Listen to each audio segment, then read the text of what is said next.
Hello everyone, সবাইকে জানাই শুভ সকাল। তো দিনটা ছিল রবিবার। আমি আর মা যাচ্ছিলাম বোনের সঙ্গে দেখা করতে, আর এখন পৌঁছে গেছি কাটোয়া স্টেশনের। সময় তখন সকাল 8:40 আর আমাদের ট্রেন ছিল 8:50। ট্রেন থেকে নেমে টোটোতে উঠতে গিয়ে আমার নতুন প্লাজোটা গেল ছিঁড়ে। যাকগে, কি আর করা যাবে। তারপর পৌঁছে গেলাম ওর হোস্টেলে। ওদের হোস্টেলের রুমে কোনো গার্জেনও অ্যালাউ নেই, তাই আমরা কমন রুমেই বসেছিলাম।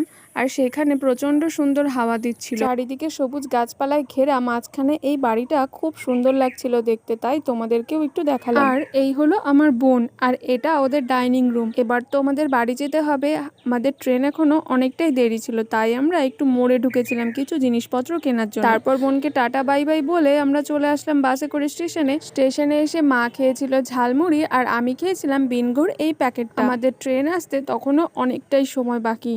অপেক্ষা করতে করতে ট্রেনে উঠে গেলাম, আর বাড়ি আসার সময় দেখলাম প্রচন্ড মেঘ করেছে। সবাই ভালো থেকো।